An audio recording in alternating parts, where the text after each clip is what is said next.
Former Trump campaign national spokesperson Katrina Pierson and Fox News contributor and founding executive director of Georgetown University's Institute of Politics and Public Service, Mo Elleithee. Great to see you both. So, Katrina, let me start with you. What is the problem with Jill Stein asking for a recount in these states?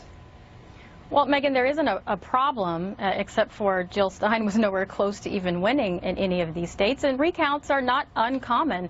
It's just quite odd at the timing of all this as well, and the fact that Hillary Clinton, someone who said, you know, we really should accept the election results, and the media for nearly a week criticized Donald Trump for saying we'll have to wait and see until the election comes. So I think it's real sinister what's happening here, not to mention that Clinton donors are the one piling money into Jill Stein's coffers. I think it's all suspect. What about that, Mo? Because Hillary Clinton told Chris Wallace at the Fox News at the debate that he hosted that it was horrible, that Donald Trump's refusal to say that he would accept the outcome of the election was horrible, and she was just disgusted by it. And now she's like, oh, we'll participate. We'd like to see about that recount, too. Well, that's not exactly what she's saying, right? I mean, she conceded the election. Her campaign has said, we don't think we're going to overturn. We don't think this election will get overturned. They said Donald Trump will be the president come January 20th.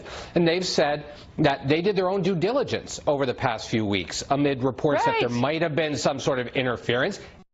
They did not find any actionable evidence of any sort of widespread voter fraud. But if someone else is going to put forward this recount, they're going to have lawyers in the room. They'd be stupid not to, frankly, right? They would be stupid not to have lawyers in the room just to monitor the process. But here's what I don't understand. Why even put a lawyer there? If they go through the process and something interesting happens, like somehow miraculously Jill Stein actually won Wisconsin, then she can go send her lawyers to look at it herself, can't she? That's not going to happen. They're not putting any money into this. They're just going to have a lawyer in the room, and I think that would be, I think that's prudent and it makes sense. What does not make sense? I don't know, Mo. You can see why Team Trump is a little suspicious of Hillary Clinton's hand in this. Yeah, of course they're going to be suspicious. But I personally just think there's nothing untoward about having an attorney in the room. What I think is odd is that the president-elect who won this election, Megyn, you've heard me say this almost every time I've been on since the election day, he won it fair and square. He is the next president of the United States, and congratulations to the campaign for winning. Why is he the only one truly questioning the legitimacy of the election? Why is he saying millions of voters were illegal voters? That just does not make sense to me. Because 2016. Kat, the man has a point, does he not? Donald Trump may be the first president in U.S. history to question the legitimacy of the election he won. That's right. No, absolutely not. Mr. Trump is not questioning the legitimization of the election. He's questioning the popular vote, because that's the one thing the Clinton camp and the left are holding on to with dear life. Based on what, though? But they're not holding on to it to say she won. But they're not holding on to it to say that she won. Because they want to do away with the Electoral College now. Yes, I know, but whatever side loses always says that. Where does he get his evidence that millions of illegal immigrants voted in this election, that millions of people voted illegally?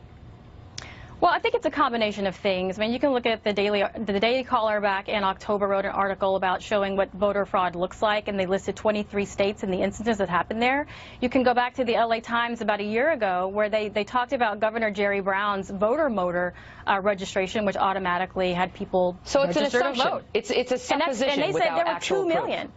Well, but there have been instances, like in Iowa, there was a woman who was convicted and prosecuted for voting, and she was an illegal alien. These things do happen. A woman does not equal millions, and millions possible months or a year earlier does not make it actually happen on November 8th. Right.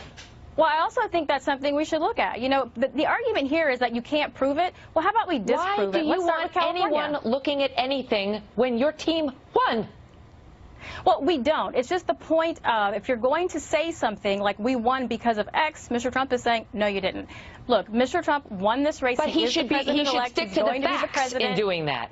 Why isn't it enough for him that he won the Electoral College? Why does he have to make up information that he also won the popular vote, which he lost?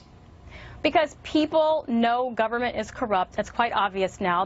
America has voted. No. They don't trust their politicians. They know the media is not on their side. But they trust the electoral college. They trust that, but they don't trust the voting machines that tallied the other votes. I'll give you the last vote, or the last word, Mo.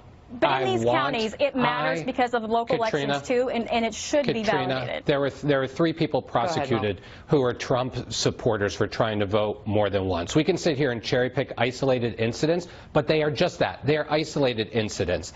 By saying that there were millions of illegal votes, that questions the sanctity of our entire electoral process.